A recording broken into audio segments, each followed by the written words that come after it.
નમસ્કાર વિદ્યાર્થી મિત્રો, ધોરણ 11માં પ્રકરણ 2 પરમાણુ બંધારણમાં આગળ વાત કરીએ મિત્રો.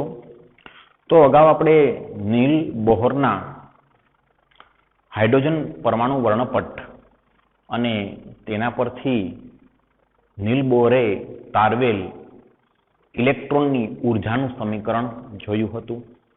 ત્યારબાદ ઇલેક્ટ્રોન કોઈ એક સ્થિર કક્ષામાંથી અન્ય કક્ષામાં સંક્રમણ કરે તો તે દરમિયાન થતા ઉર્જાના ફેરફારોની ચર્ચા કરી હતી.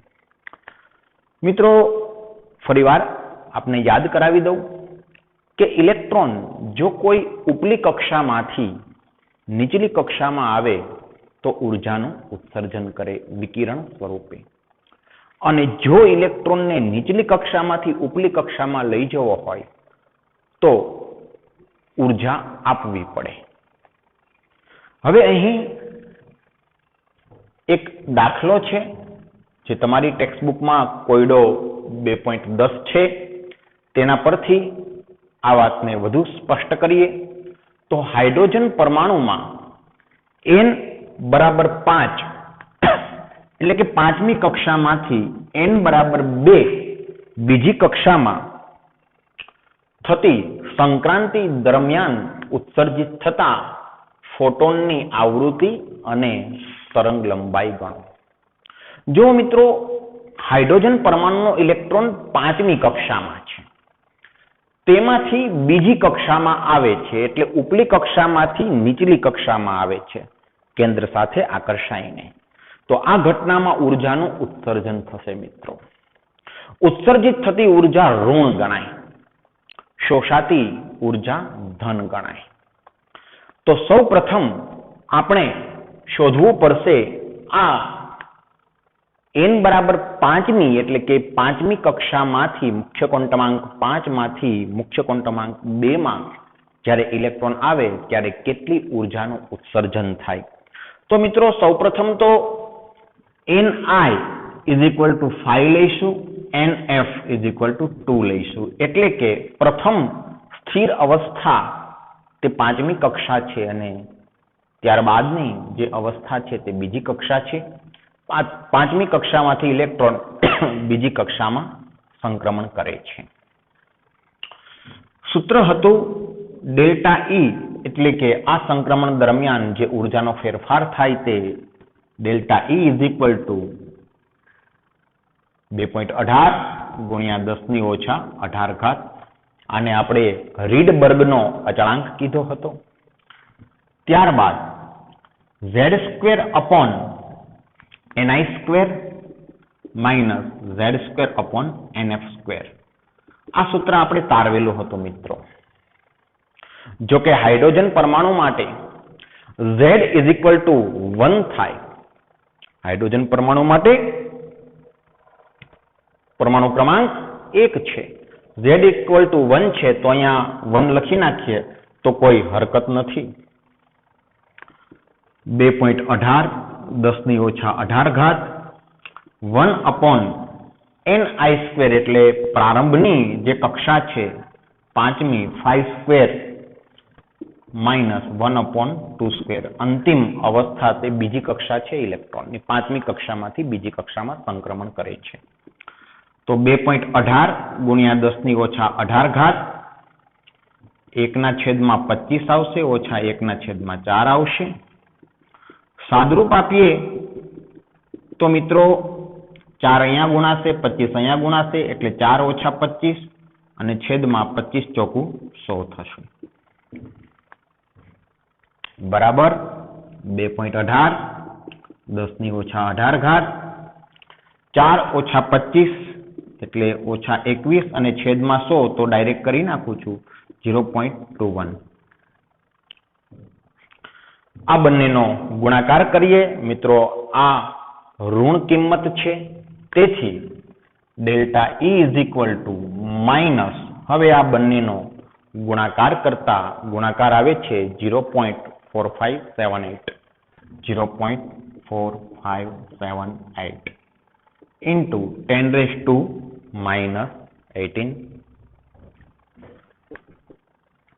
એકમ આવશે મિત્રો જૂલમાં. રીડબર્ગનો આ જે અચળાંક છે તેની કિંમત જૂલ એકમમાં છે, જેની ચર્ચા આપણે અગાઉ કરી હતી.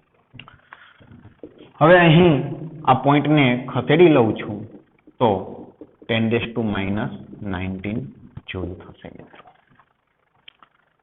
તો પાંચમી કક્ષામાંથી બીજી કક્ષામાં જ્યારે ઇલેક્ટ્રોન પાછો ફરે ત્યારે આટલા જૂલ ઉર્જાનું ઉત્સર્જન થાય મિત્રો. ઉત્સર્જિત થતી ઉર્જા ઋણ ગણાય એટલે અહીં ઋણ સંજ્ઞા પણ છે જ.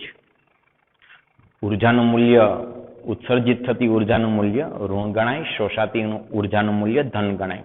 જો મિત્રો સ્પષ્ટતા કરી દઉં કે અહીં રકમમાં થોડો બદલાવ હું કરું, એટલે કે જો રકમ એમ હોય કે n બરાબર 2 માંથી n બરાબર 5 માં, એટલે નીચલી કક્ષામાંથી ઉપલી કક્ષામાં, બીજી કક્ષામાંથી પાંચમી કક્ષામાં ઇલેક્ટ્રોન સંક્રમણ કરે તો શોષાતી ઉર્જા કેટલી? તો મિત્રો આટલી જ મળશે, પણ આંકડો ધનમાં આવશે. ફેર ક્યાં પડશે મિત્રો? અહીં 2 નો વર્ગ થશે ને અહીં 5 નો વર્ગ થશે. ni આપણા માટે તો 2 થશે ને એને 5 થશે, ઉલટું થશે. તેથી માત્ર કિંમતમાં કોઈ ફેર નહીં પડે, માત્ર કિંમત ઋણની બદલે ધન મળશે. ફરીવાર કહું છું કે ઇલેક્ટ્રોન જ્યારે નીચલી કક્ષામાંથી ઉપલી કક્ષામાં સંક્રમણ કરે તો એ ઉર્જા શોષીને સંક્રમણ કરે, અને એ જ ઉપલી કક્ષામાંથી ફરી પાછો જો એ જ નીચલી કક્ષામાં ઇલેક્ટ્રોન આવે તો એટલી જ ઉર્જાનું ઉત્સર્જન કરે મિત્રો, એટલી જ ઉર્જાનું ઉત્સર્જન કરે. તો આ સંક્રમણ દરમિયાન ઉર્જાનો જે ફેરફાર થયો તે આપણે શોધ્યો છે. ઉર્જાનો ફેરફાર ઋણ મળ્યો છે, એટલે કે આપણે એવું કહીશું કે પાંચમી કક્ષામાંથી હાઇડ્રોજનનો ઇલેક્ટ્રોન પાંચમી કક્ષામાંથી બીજી કક્ષામાં આવશે તો આટલા જૂલ ઉર્જાનું ઉત્સર્જન થશે. આપણો પ્રશ્ન શું હતો મિત્રો? ઉત્સર્જિત થતા ફોટોનની આવૃત્તિ અને તરંગ લંબાઈ ગણવાની છે. આ ઉર્જાનું જે ઉત્સર્જન થાય છે તે ફોટોન સ્વરૂપે થાય છે. આ ફોટોનની આવૃત્તિ ગણવાની છે મિત્રો. તો કોઈ પ્રશ્ન નથી. આવૃત્તિનું સૂત્ર delta E is equal to h new આવૃત્તિ છે, h પ્લાન્કનો અચળાંક છે. આપણે આવૃત્તિ શોધવાની હોય તેને સૂત્રનો કરતા બનાવી દઉં તો delta E upon h, delta E જે આપણે શોધેલું છે 4.578 into 10⁻⁻19 અપોન h પ્લાન્કનો અચળાંક 6.626 10⁻⁻34. મિત્રો પ્લાન્કના અચળાંકનો એકમ અને અહીં ઉર્જાનો એકમ બંને જૂલમાં છે. ઉર્જાનો એકમ છે જૂલ અને પ્લાન્કના અચળાંકનો જે એકમ છે એ જૂલ સેકન્ડ છે.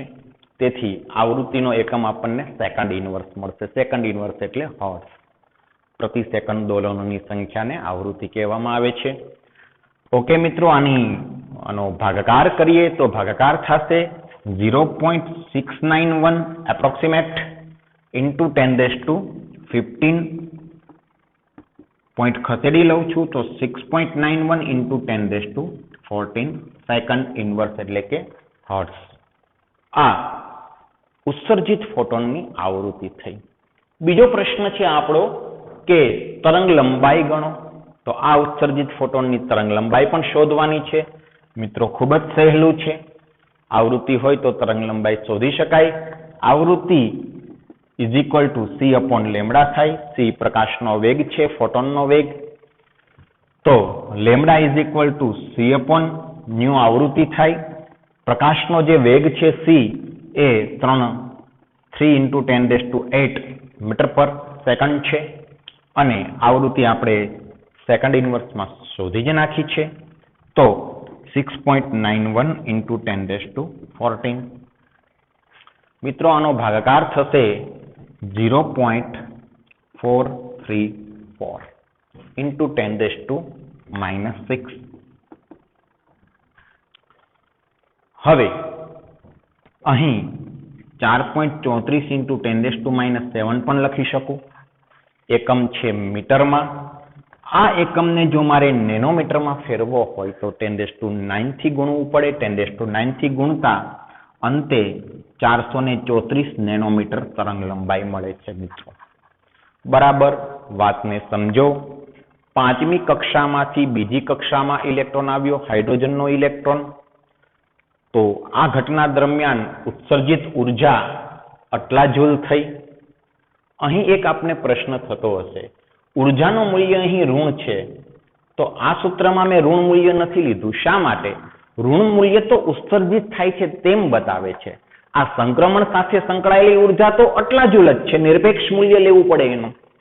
ઋણ સંજ્ઞા તો માત્ર આ ઉર્જા ઉત્સર્જિત થાય છે તેમ સૂચવે છે. તેથી અહીં મૂલ્ય ધન લીધેલું છે, નિરપેક્ષ મૂલ્ય ઉર્જાનું, સંક્રમણ સાથે સંકળાયેલી ઉર્જા. હવે જો હું અહીંયા ઋણ મૂલ્ય લઉં તો મને આવૃત્તિ ઋણ મળે, જે કદી ના હોઈ શકે. અને આવૃત્તિ ઋણ મળે તો તરંગ લંબાઈ પણ ઋણ મળે, જે પણ શક્ય નથી. તેથી ઉર્જાનું અહીં ઋણ મૂલ્ય માત્ર ને માત્ર એવું દિશા સૂચન છે કે ઉર્જા ઉત્સર્જિત થાય છે. પછી તો ઉર્જાનું નિરપેક્ષ મૂલ્ય જ લેવું પડે. જો નિરપેક્ષ મૂલ્ય નહીં લઈએ અને ઋણ મૂલ્ય લઈશું તો આપણને તરંગ લંબાઈ ઋણ મળશે, આવૃત્તિ પણ ઋણ મળશે, જે શક્ય નથી. તો આ સંક્રમણ દરમિયાન ઉત્સર્જિત આવૃત્તિ આટલા હર્ટ્ઝ છે અને ઉત્સર્જિત ફોટોન જે છે એની તરંગ લંબાઈ છે એ 434 નેનોમીટર છે. જો વિદ્યાર્થીઓ તેના પછીનો જે કોયડો છે 2.11 તેની વાત કરીએ તો હિલિયમ પ્લસ આયન ની પ્રથમ કક્ષા સાથે સંકળાયેલ ઉર્જા ગણો. એટલે કે હિલિયમ પ્લસ આયનમાં પહેલી કક્ષામાં રહેલા ઇલેક્ટ્રોનની ઉર્જા ગણો તેવો અર્થ કરીશું. અને કક્ષાની ત્રિજ્યા કેટલી? જો મિત્રો હિલિયમ પ્લસ આયન, એક વાતની ફરી વખત ચોખવટ કરું છું કે nમી કક્ષામાં ભ્રમણ કરતા ઇલેક્ટ્રોનની ઉર્જાનું સૂત્ર En, જે નીલ બોહરે આપેલું સૂત્ર છે, તે માત્ર ને માત્ર એક ઇલેક્ટ્રોન ધરાવતી પ્રણાલી માટે લાગુ પડે છે. હિલિયમ પ્લસ પણ એક ઇલેક્ટ્રોન ધરાવતી પ્રણાલી છે. તદુપરાંત ત્રિજ્યા એટલે કે કેન્દ્રથી ઇલેક્ટ્રોનનું જે અંતર છે તેના માટેનું પણ સૂત્ર જે આપેલું છે Rn, એટલે કે nમી કક્ષામાં ભ્રમણ કરતા ઇલેક્ટ્રોનનું કેન્દ્રથી અંતર એટલે કે ત્રિજ્યા તે 52.9 into n²/z. આ સૂત્ર પણ એક ઇલેક્ટ્રોન ધરાવતી પ્રણાલીને જ લાગુ પડે છે. ફરીવાર કહું છું કે હિલિયમ પ્લસ એક ઇલેક્ટ્રોન ધરાવતી પ્રણાલી થઈ. હિલિયમ પ્લસનો ઇલેક્ટ્રોન પહેલી કક્ષામાં ભ્રમણ કરતો હોય તો કેન્દ્રથી તે ઇલેક્ટ્રોનનું અંતર આ સૂત્રની મદદ વડે શોધી શકાય.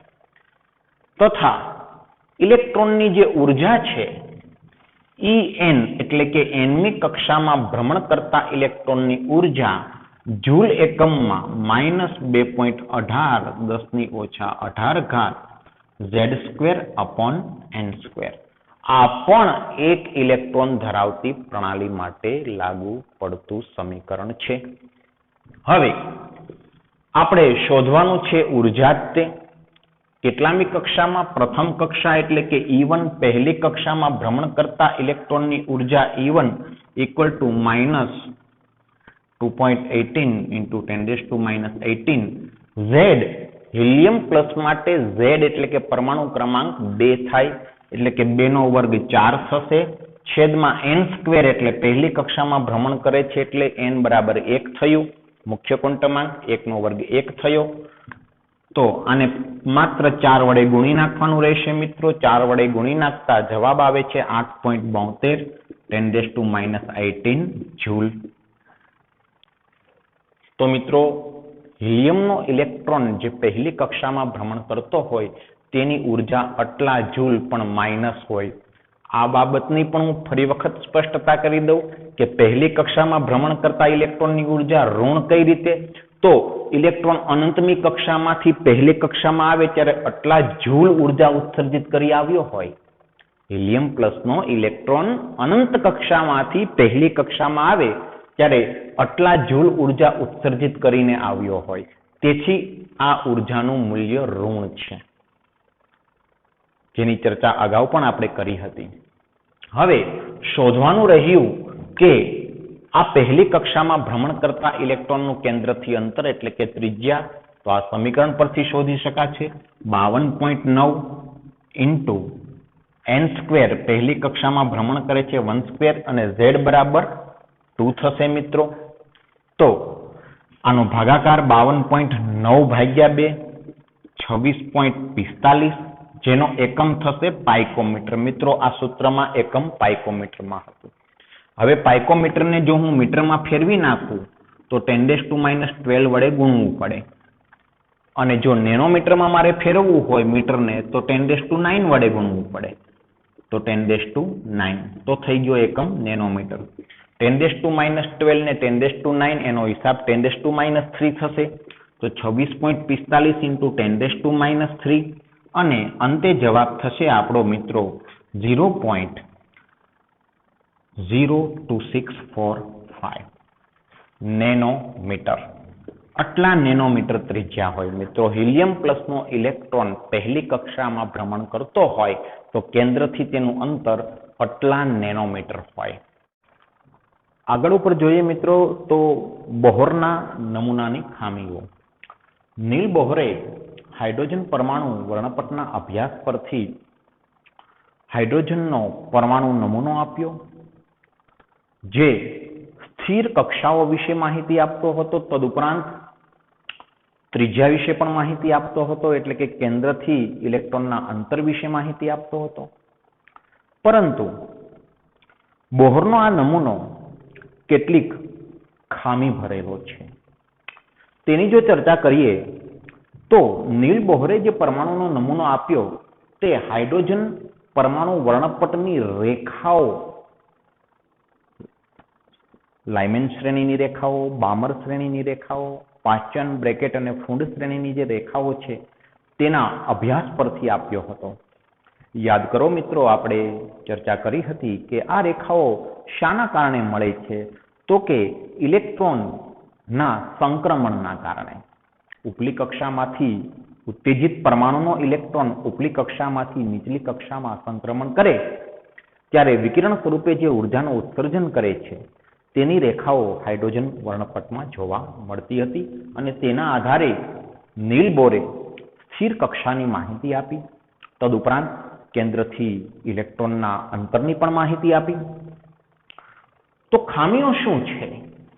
તો મિત્રો જે પરમાણુ વર્ણપટમાં શ્રેણીપદો મળે છે લાઇમેન, બામર, પાશ્ચન બ્રેકેટ અને ફૂંડ શ્રેણીપદો અને ઈ શ્રેણીપદમાં જે રેખાપદો મળે છે, રેખાઓ મળે છે તે રેખાઓનો અભ્યાસ એ અદ્યતન સ્પેક્ટ્રોસ્કોપીની મદદથી કરવામાં આવ્યો તો માલુમ પડ્યું કે ઘણી બધી રેખાઓ ડબલેટ થયેલી માલુમ પડી હતી. એટલે કે બે રેખા એકબીજા પર આચ્છાદિત થઈ ગઈ હોય તેવી માલુમ પડતી હતી જેને અગાઉ એક જ રેખા તરીકે લેવામાં આવી હતી. ખરેખર વાસ્તવમાં બે રેખાઓ ડબલેટ પણ જોવા મળી અમુક જે અદ્યતન સ્પેક્ટ્રોસ્કોપી પરથી માલુમ પડ્યું. તો આ બે જે ડબલેટ રેખાઓ છે તે કઈ ઘટનાના કારણે જોવા મળી છે તે સમજાવી શકાયું ન હતું. તો આ પહેલી ખામી થઈ. ડબલેટ રેખાઓ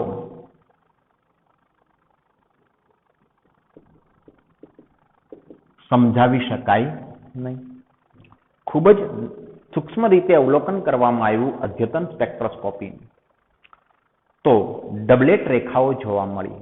તો આ ડબલેટ રેખાઓ અતિશય સૂક્ષ્મ અંતરમાં એકબીજા પર આચ્છાદિત થઈ ગયેલી હોય તેવું માલુમ પડેલું.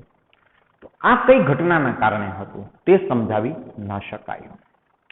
ત્યારબાદ આગળ વાત કરીએ તો હાઇડ્રોજન પરમાણુનો નમૂનો, સ્થિર કક્ષાઓ અને કેન્દ્રથી ઇલેક્ટ્રોનનું અંતર આ તમામ બાબતો માત્ર ને માત્ર હાઇડ્રોજન પરમાણુ માટે લાગુ પાડી શકાય, અન્ય પરમાણુઓ માટે નહીં. જેમ કે હિલિયમ કે જેની કક્ષામાં 2 ઇલેક્ટ્રોન છે તો તેના વિશે કોઈ માહિતી નીલ બોહરનો નમૂનો આપી શક્યો નહીં.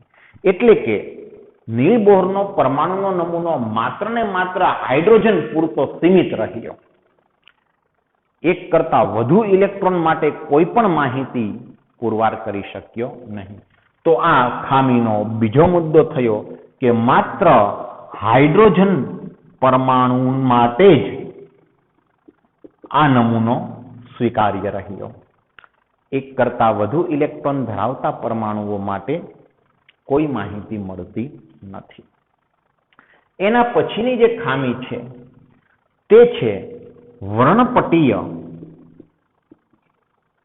રેખાઓનું વિપાટન. વર્ણપટીય રેખાઓનું વિપાટન સમજાવવામાં હાઇડ્રોજનનો પરમાણુનો નમૂનો નીલ બોરનો નિષ્ફળ નીવડ્યો. હવે આપને પ્રશ્ન થશે કે આ વર્ણપટીય રેખાઓનું વિપાટન એટલે શું? તો કે ચુંબકીય ક્ષેત્રની હાજરીમાં ઝીમેન અસર અને વિદ્યુત ક્ષેત્રની હાજરીમાં સ્ટાર્ક અસર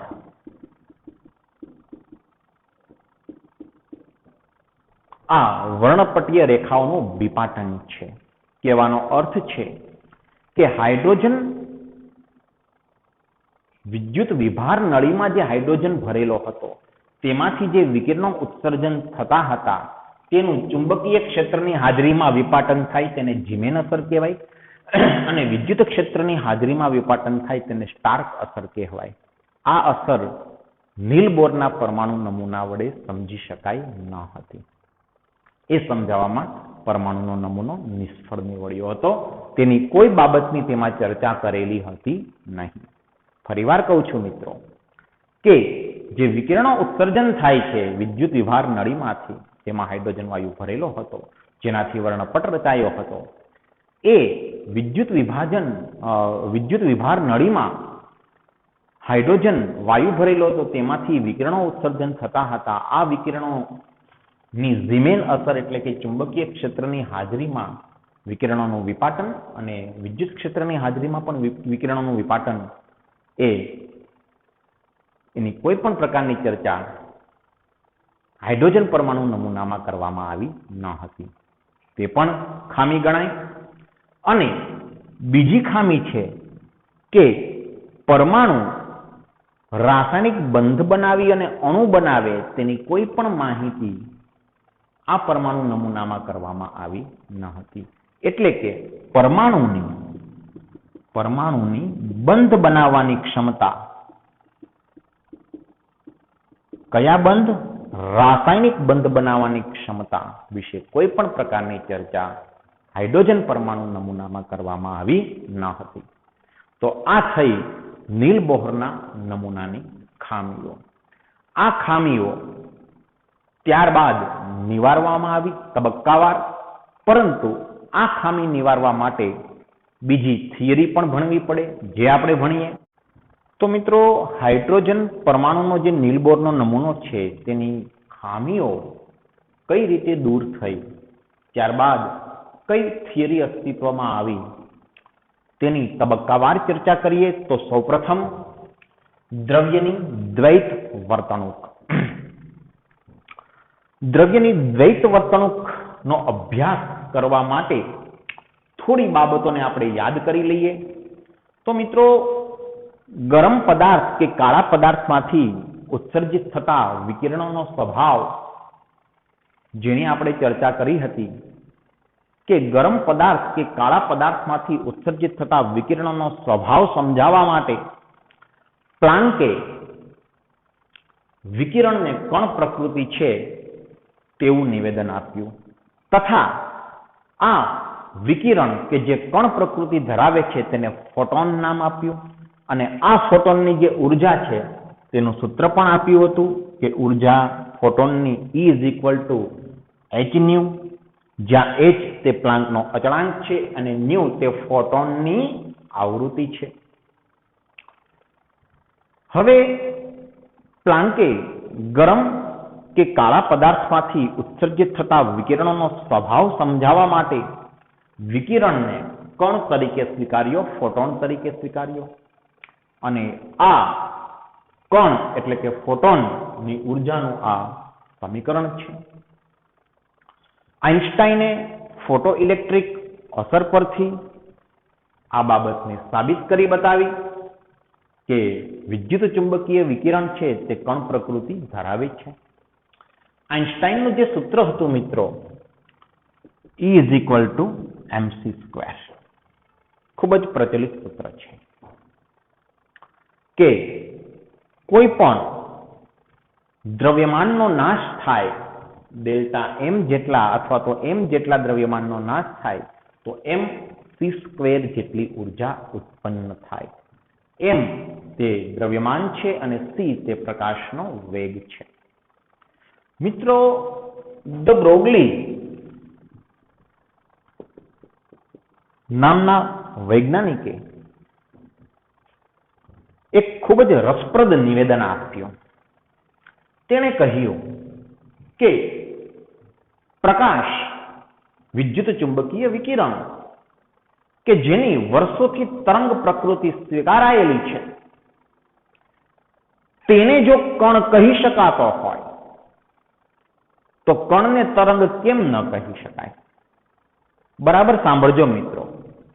ધ બ્રોગલીએ સવાલ ઉઠાવ્યો કે વિદ્યુત ચુંબકીય વિકિરણ કે જેની તરંગ પ્રકૃતિ વર્ષોથી સ્વીકારાયેલી બાબત છે, આ વિદ્યુત ચુંબકીય વિકિરણ જે તરંગ જ છે તેને જો કણ કહી શકાતો હોય તો ગતિશીલ કણ તરંગ કેમ ના હોય?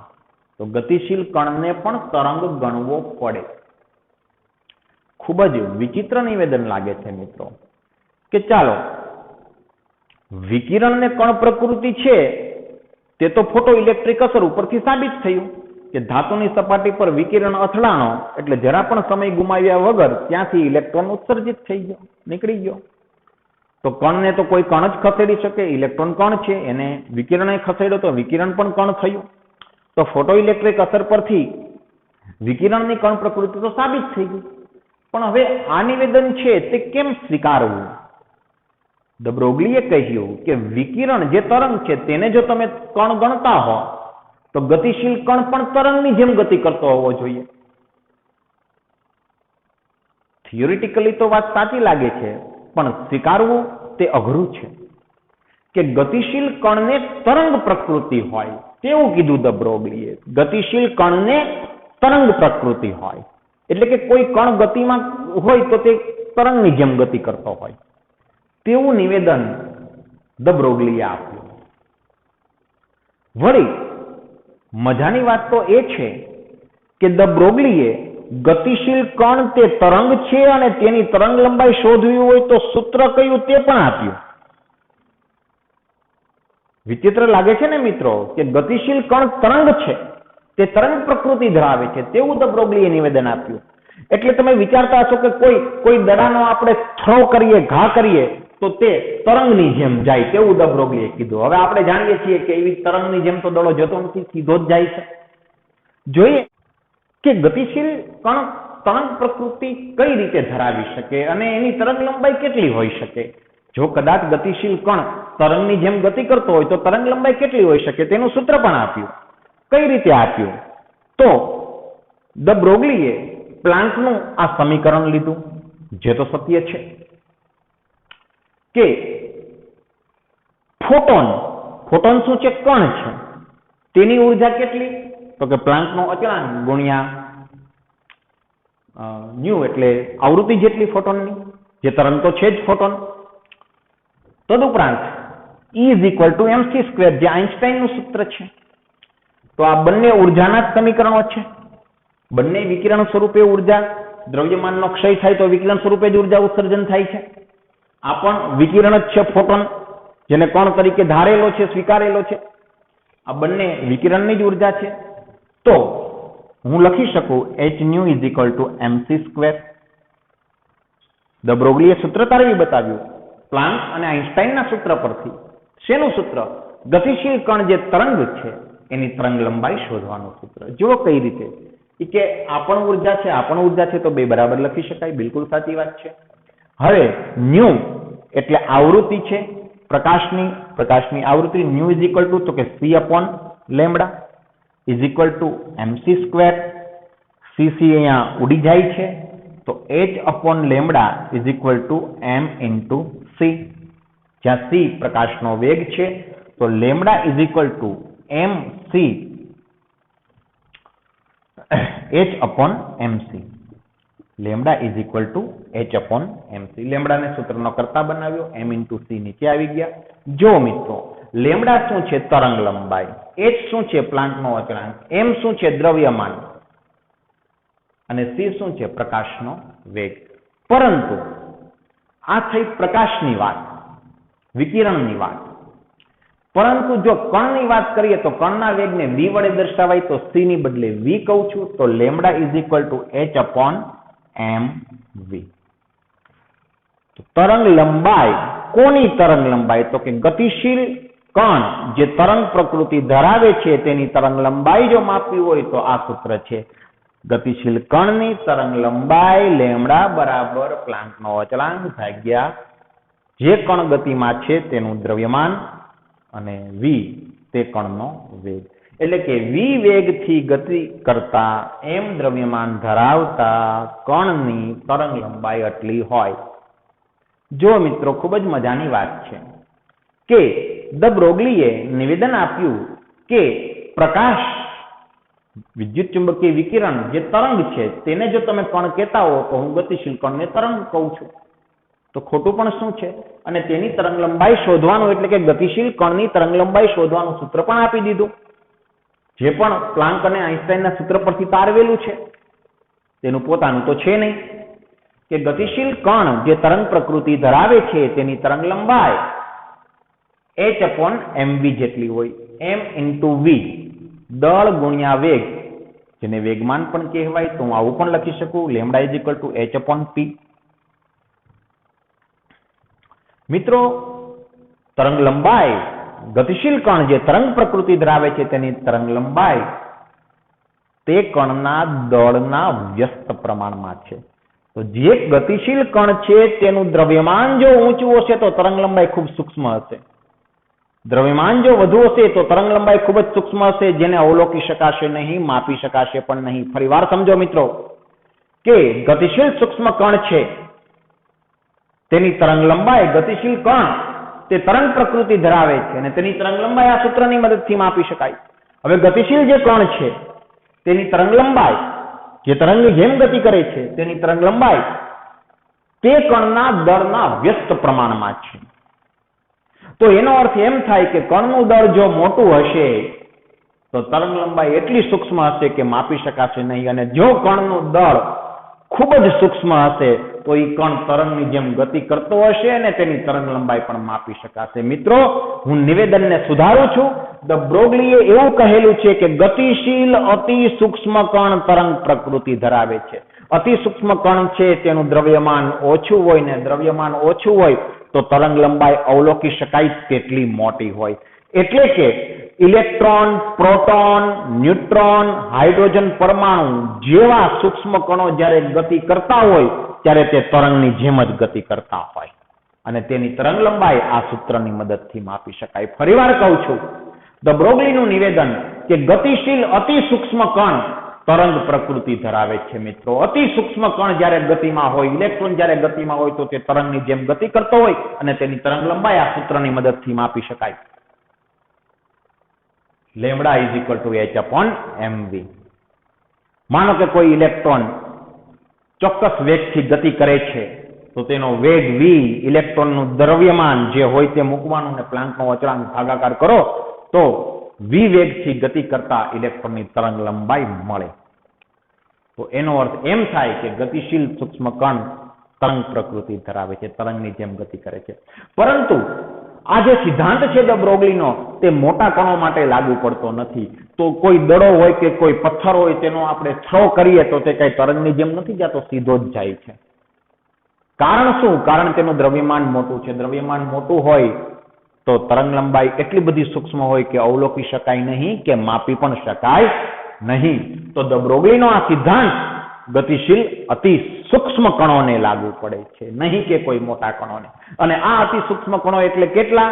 કયા કયા? તો કે ઇલેક્ટ્રોન, પ્રોટોન, ન્યુટ્રોન કે હાઇડ્રોજન પરમાણુ. બસ તેના પૂરતો જ આ સિદ્ધાંત મર્યાદિત છે. આ પછીનો સિદ્ધાંત છે મિત્રો હાઇઝનબર્ગનો અનિશ્ચિતતાનો સિદ્ધાંત, જે આપણે આગળ ઉપર જોઈશું.